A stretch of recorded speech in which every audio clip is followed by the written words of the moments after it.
Are you having a hard time figuring out what to get Dad for Father's Day? You should check out Row 1 Brand's Vintage Pictorum Gallery. They have America's best sports art. With over 7,200 historic sports prints, you're assured to find something unique for Dad this Father's Day. Instead of a boring old tie, get him a historic baseball photo taken by Henry High Sandom at the historic Polo Grounds Stadium in New York City during the 1894 Temple Cup. Or, if he's an NFL buff, check out the 1963 vintage NFL poster. These are so good looking that you'll be amazed how they turn out. Shop now at sportshistorynetwork.com/row1 and save 15% off your order. In 1962, many events happened that changed the future of the United States, some of which included the formation of the first Navy SEALs. Marvel Comics introduced the Hulk and the Amazing Spider-Man. The Beach Boys changed music by releasing Surfin'. John Glenn was the first American to orbit Earth. The Cuban Missile Crisis happened, and Jackie Robinson was the first African American to be elected to the National Baseball Hall of Fame. However, this is also the year when ground was broken for the building that would ultimately become the Professional Football Hall of Fame. Welcome to the Football History Dude podcast, where each episode is a journey back in time to learn about the rich history of the NFL. Your host is Arnie Chapman. Football is his passion, and he wants you to come along with him to explore the yesteryear of the gridiron. So hop on board his DeLorean and let's get this baby up to 88 miles per hour. Great Scott! This time as we step off our DeLorean, the date is December 6, 1959, and we are in Canton, Ohio. But I'm calling an audible from the last episode, because I told you we're going to talk about 4 of this year's Hall of Fame inductees. However, I changed my mind, and there's a good reason for that, because I thought about it. I'm going to give you a surprise, starting on Saturday. But for now, we're 10 days away from the 2018 Hall of Fame enshrinement ceremony. But we didn't talk about the Hall of Fame yet. I mean, we've covered many players, but we haven't actually gone through the history of the Hall of Fame, which is why we've come to December 6, 1959. This will go down as one of those very important, yet kind of forgotten dates in the history of the NFL. This was the day that got the ball rolling for what would become the Professional Football Hall of Fame. And you ask yourselves, how did this happen? You see, the local newspaper for Canton, Ohio, back in 1959, called the Canton Repository, called for city officials to try, to have a bid to get the Hall of Fame for professional football in Canton. And the headline that was in the paper went as such: Pro football needs a Hall of Fame, and logical site is here. I mean, we've talked about many of the reasons why it's logical. Ralph Hay and his auto dealership and all the founders of the NFL, created the league in Canton, Ohio. The Canton Bulldogs were basically the powerhouse team back in the 20s. And of course, Jim Thorpe. We've heard of this guy. The legend. He made his hay in the NFL originally in Canton, Ohio. So, let's go ahead and say there was a logical reason. And Canton leaders took this and they said, we're on board. A-chaka chaka choo-choo, let's get this thing a-rolling. So on January 25th of 1961, which was about 2 years after this was put in the local newspaper, William E. Olmsted of Timken Company was selected as the representative of the city to make the bid to the NFL. He must have went to Teddy Roosevelt's, school of giving a speech to persuade somebody. His famous Citizen in a Republic speech is one of the most famous in American history, where he, famously delivered a 90-minute speech soon after he was shot by an innkeeper back in 1912. And all he said was, "It takes more than that to kill a bull moose." And 3 months after William took the plans for Canton, Ohio to make that bid for having the Hall of Fame in their city, they were granted acceptance to build it by the National Football League. And it would take a citywide effort to get this thing done. The city would donate the land, and civic funding would acquire pledges totaling $378,026 by February 8th of 1962. So they had the money and they had the land. Ground would be broken on August 11th, 1962. But we're going to go ahead and cheat, and we're going to hop back on my DeLorean. We're going to zip it on into the future, about a year and a half, and the date is going to be September 7th, 1963. This is the first day that the Professional Football Hall of Fame would be open to the public. And this is the day of the inaugural Professional Football Hall of Fame class. There were 17 members of this first class, and 7 of them we have covered in the episode so far. If you haven't picked up on that theme, that's kind of where I was going with things. A lot of the players that we've covered throughout this journey of ours have been from the first class of the Professional Football Hall of Fame, because why not start there? It makes a lot of sense. I mean, we've already talked about Joe Carr, Red Grange, George Halas, Pete Henry, Don Hudson, Brock Nagurski, and Jim Thorpe. But rest assured, we will be talking about the remaining 10 in some upcoming episodes prior to the end of this year. And just so we can round out this inaugural class, to give you an idea, the other 10 are Sammy Baugh, Bert Bell, Earl Dutch Clark, Mel Hine, Robert Cal Hubbard, Earl Curly Lambeau, Tim Mara, George Preston Marshall, John Blood McNally, and Ernie Nevers. And I'm not going to go into a whole lot of detail about that particular day, because this is just kind of an overview of the history of the Hall of Fame. But, 17 players was great.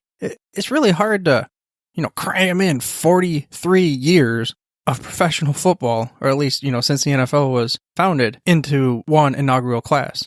So they did their best. But then, of course, each year following that, there were going to be some new players that were going to be inducted to the Professional Football Hall of Fame. Which brings up a natural question.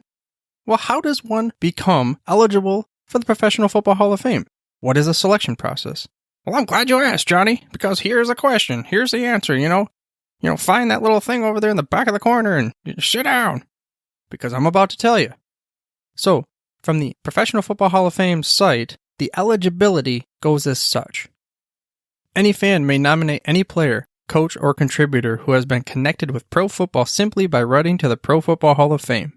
The only restriction is that a player and coach must have been retired at least 5 years before he can be considered. There is no mandatory retirement period for a contributor before he may be considered. Every nomination of an eligible candidate received will be processed and forwarded to the Hall of Fame Selection Committee. End quote. Now, I thought it was pretty cool when they said that any fan can nominate a player. So, if it's been 5 years and you have a player that you feel has been snubbed from the Professional Football Hall of Fame, by all means, send it in. Send in the letter. Doesn't mean they're going to automatically get put on there, but you have a vote. You have a voice. And the nomination process is just like the very beginning. Then there's a selection committee that actually chooses and kind of, whittles down from a plethora of players that have been nominated into a selection of a few that will ultimately become inductees and trainees to the Hall of Fame class. And now it's time for us to kind of nerd out a little bit and get into the nitty gritty of how they select the players to become the professional football. So kind of hang with me here. There is a 48-person selection committee. There is a media representative for each region a team is in. And then if there's multiple teams in a region like New York or something, then there's going to be one for each team. So basically, I say it's just a media representative for each team. And then they have 16 what they call, I'm using air quotes here, at large. Kind of like ESPN or Associated Press. And one of them has to be from the Pro Football Writers Association, and 2 members from the Hall of Fame. I'll leave a link in the show notes with all the respective names and such. So if you wanted to, for your favorite team, you can reach out to that individual and say, hey, thank you for taking time out of your day to, whittle through and painstakingly try to figure out who should become this year's class. It can't be an easy task, Got all these great, magnificent players that, slide through my desk, and I gotta try to check box off and get rid of them. It's like, I don't know, what's that show? The Survivor show, and you got 17 all-stars, and you're like, well, I'm not sure which one's gonna make it on the team, but if you can't all make it, so good luck. Hope you know how to catch fish, and that kind of thing. But getting back, there are gonna be, for each class, there's modern era nominations, and then senior and contributors are, kind of separate.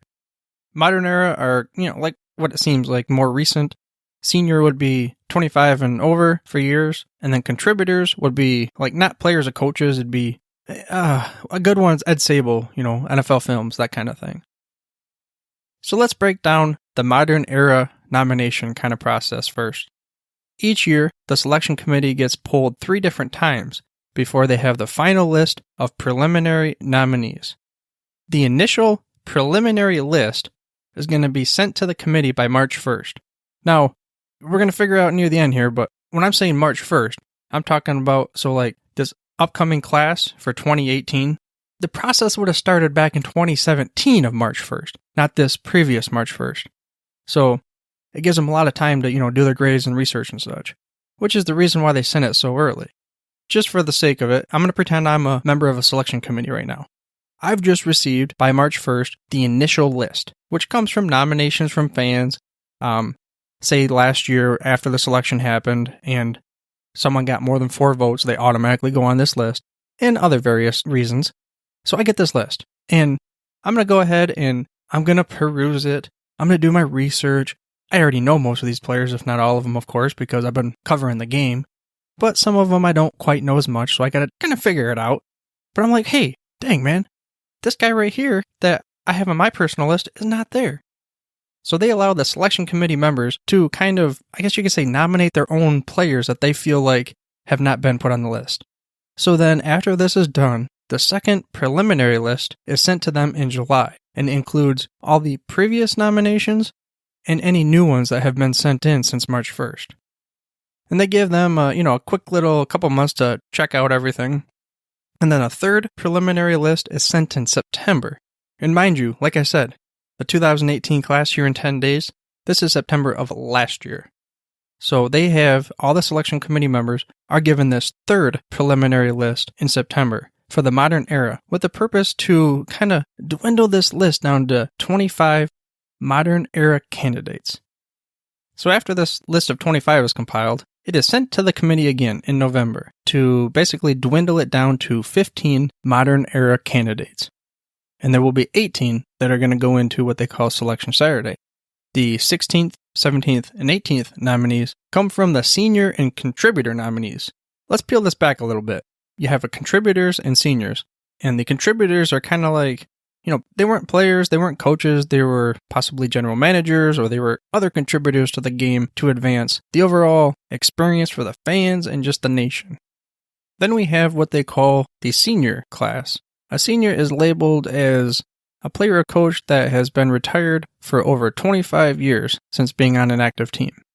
Now, kind of a side note that I found in the Hall of Fame media guide that they sent out to me was they said that it used to be called, quote, old-timers, but in 1990, Bob St. Clair semi-seriously said he didn't take too kindly to being called an old-timer, so the Hall of Fame changed it to a more, what I call palatable, senior. I'm like, senior, old-timer, kind of the same thing. Like they said, he was semi-serious. I'm not going to go into the full details, but out of this you have a specific group of selectors that will be for the senior and contributors. It's not all 48 of them. They'll get 3 total. So then after this is all said and done, we have 18 total possible candidates for the upcoming Hall of Fame class. At this point, biographies are going to be sent of all 18 nominees to the selection committee. And this is prior to what they call Selection Saturday. And Selection Saturday happens in February, the day before the Super Bowl. So, like I said, it is determined that current year's class. So this year's class of 2018 occurred the day before the Philadelphia Eagles ended up upsetting the New England Patriots. One of the tidbits that I saw was that they don't have a set number of enshrinees that have to be inducted to the Hall of Fame. For instance, I've seen a few classes where there were 6, some 7, most of them 8, just kind of all over the place. But the committee's current ground rules stipulate that there must be between 4 and 8 new members each year. And you're probably like, hey, come on, man, let's get on with this thing. How do they get voted in? I need to know. I got to know. So, Selection Saturday, the process. First, they discuss the senior and contributors. And there's not like a vote kind of thing as far as, the whole survivor deal. It's more of a, if they get 80% yay votes, then they in. And if they do not get 80%, I'm sorry, bro. You gotta wait till next year. But the modern era, because they start with 15, they gotta kind of do the Survivor thing. They gotta dwindle it down. So the first thing they're gonna do is they're gonna take, for the modern era players, they're gonna vote to take the field from 15 down to 10. Then after they get the 10 players, they're gonna do another vote. Of course, this vote is to take it from 10 to 5. So of the 5 that are left, they're going to do this whole 80% yay or nay thing. So if you break this whole math thing down, it kind of comes out to, I'm pretty sure the way it figured was all 5 of the modern era players must have gotten a yay vote. In no particular order, we have Terrell Owens, Rennie Moss, Brian Dawkins, Brian Urlacher, and not to be biased here, but we have my favorite non-Detroit Lions player of all time, a Mr. Ray Lewis, plus 3 of the senior and contributors. So we're going to have 8 inductees this year, and it is going to be awesome. But one of the coolest things that I saw was they have the final group. They're all in this hotel, and they're sitting there waiting forever for the door to be knocked on by the president and CEO, David Baker. And a lot of them go to this room. They talked about Jerry Kramer going to the room for so many years, waiting for his door to be knocked on. And then he had this video where he's like, we're sitting there, and he's an older gentleman. He talks about how the door was knocking, and this, near the last minute where he figured it has to be him. They opened the door, and it was the maid. You want some towels or something like that? But if you go on YouTube, which one of the videos I'm going to provide to you again in the show notes, there's a super emotional when David Baker, our CEO of the Pro Football Hall of Fame, comes up to the door of the players that are going to be inducted. He knocks on the door, basically says, congratulations to the Hall of Fame. It is super cool. I recommend you going to check that out. And this is a perfect transition into the leaders of the Hall throughout its history. But before I get into leadership lineage, I wanted to remind you to head to the footballhistorydude.com/episode 15 for the show notes, and to make sure you mash that little subscribe button on your podcast player of choice so you get the hottest, freshest off the press episodes each and every week. I'd also appreciate an honest review of the show.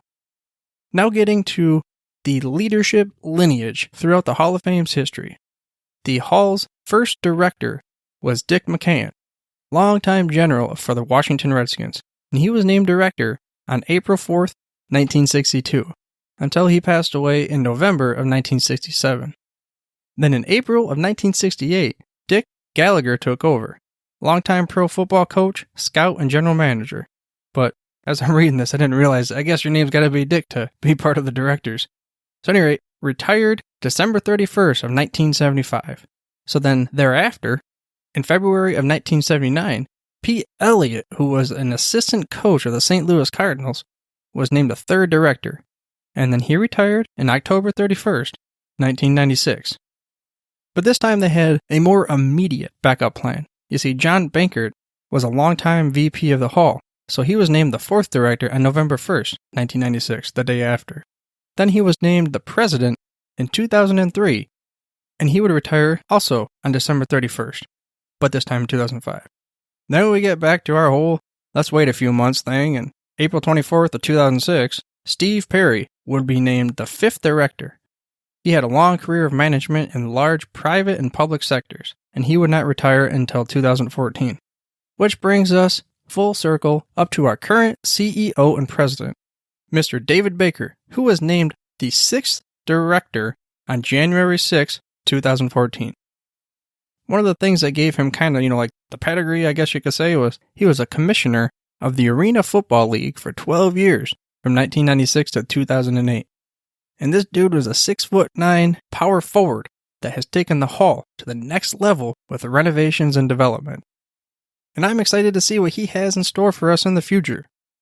But before we do that, let's go ahead and hop back on our DeLorean, because we got to go back to September 7th, 1963. That first day when the Hall was open to the public. Because I forgot to tell you, the first complex was 2 buildings, and it was 19,000 square feet of interior space. Then in May of 1971, they had a $620,000 project to basically double the size. Then a second expansion came in November of 1978, which took it to 4 buildings, and it cost roughly $1.2 million. Then, considerably larger expansion, the third one was $9.2 million of a project. It was completed on October 1995, This took the entire complex to approximately 83,000 square feet. Then there were major exhibit gallery renovations in 2003, 2008, and 2009. Then in 2013, there was an expansion that they called Future 50, and it took the museum to 118,000 square feet, and it was a $27 million project. But it seems like they never stopped growing, because they have another project, an $899 million project, that has already been underway, called the Johnson Controls Hall of Fame Village. And on the Hall of Fame site, they say that this is the first ever sports and entertainment smart city. Some of the additional venues include the Hall of Fame Museum, of course, the Black College Football Hall of Fame, the Tom Benson Hall of Fame Stadium, which hosts the Hall of Fame game moving forward, the National Youth Football and Sports Complex, Hall of Fame Hotel, Hall of Fame Promenade, the Center for Excellence, Performance Center, Player Care Center, and Johnson Controls Hall of Fame Experience. Now, this is something that has taken the Hall of Fame Enshrinement Weekend from just a magnificent event to something that has just blown to the point where it is huge. It's just, I don't even know what else to describe it other than like we talked about Olympus Mons in the previous episode. So if you're not going, then watch it on TV. But if you're in the area, I highly recommend you go check it out. I mean, 3 of the biggest things are the parade, the enshrinement, and the Hall of Fame game that kicks off the NFL season each and every year. Like I said, if you can somehow get there for the enshrinement, take the family out there, call the boss and tell you're sick or something like that. I'm not condoning that or anything. I was just possibly presenting, I was reading a sign on the wall or something like that. But just get out to the enshrinement. That's what I'm saying. And if you can't though, no worries, because you can watch it on TV.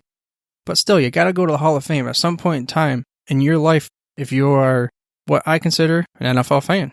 I mean, straightforward, man. Straight up.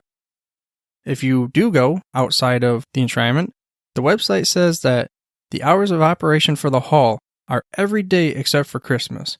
And then between Memorial Day and Labor Day, it's open from 9 a.m. to 8 p.m. And then other parts of the year, it's from 9 a.m. to 5 p.m.